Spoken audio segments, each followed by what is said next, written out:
Welcome, ladies and gentlemen. This is Basil Rathbone inviting you to join me beyond the green door. Today we shall accompany Partrolman Hawkings into Hawkings Waxworks, a place which partially exists behind the green door. Sheer luck had put Partrolman Hawkings on the trail of the notorious murderer Jonathan Gatt. Hawkins almost lost him on the dark, fog-bound London streets, but he turned a corner just in time to see Gatt disappear into Hawkings Waxworks. Hawkins gripped his club and followed. Hawkings was not as famous as Madame Tussauds, but it was more sinister. It specialized in murderers, cunningly cast in wax and set in characteristic scenes. The workmanship was superb, and Hawkins' lantern picked out the figures of Burke and Hare, the notorious grave robbers. Oh, there was Bluebeard, the wife killer, and there was beautiful Constance Kent, more dangerous than a cobra. Here was Dr. Bond, fair-haired and smiling, and over there was Orvin, the Marseille strangler. And there were many others, the world's most deadly killers, their waxen features molded with a terrible reality. But Jonathan Gatt was not to be seen. Another man might have left that place at once. Even in daylight, those figures could get on one's nerves. But Hawkins had no nerves to speak of, and he went on, past leering Landru and a solemn-faced Ogden. Lantern in one hand, club in the other, he peered around their ghastly room, knowing that Jonathan Gatt had to be here. The hairs on his neck itched, for Hawkins had the sudden feeling that the killer had somehow crept behind him and was approaching him. Now, his razor ready, Hawkins got a grip on himself. He looked into a far corner of the room and nearly dropped his lantern, for there was Jonathan Gatt.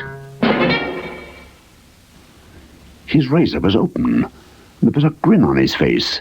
Hawkins raised his club and saw that the killer's smile was the rhesus sardonicus, the death grin of a corpse. Gatt was dead, propped up against the wall as though on exhibition, staring vacantly at some imaginary victim at his feet. But who'd killed him? And who had arranged him in this bizarre pose? Could he have died of fright, unnerved by the evil wax figures around him? Or was he not dead, but merely pretending and waiting for an opportunity to use his deadly razor? Hawkins approached curiously and saw that the man was not pretending. There was no mistaking the glaze in those downward staring eyes. Somehow Gatt had met his death here, among the images of his brothers. He lacked only a victim at his feet to look exactly like the rest of them. Then Hawkins understood and tried to run, but it was too late. Terrible strangling hands had closed around his throat, and Hawkins' last thought was that the hands were very cold and smooth and waxy. You can visit Hawkings Waxworks yourself any weekday between 9 and 5. It's located on Charing Cross Road and is famous for its exhibitions of murderers. Bluebeard is there, and Dr. Bond, and Constance Kent, and Burke, and Hare, and many others. Even Jonathan Gatt is there with a razor and his grin. And Partrolman Hawkins, his last victim, lies at his feet. Both look extremely lifelike.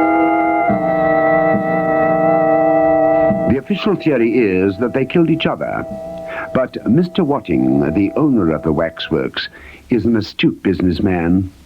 He likes to rub his smooth, cold, waxy hands together and hint at some strange mystery.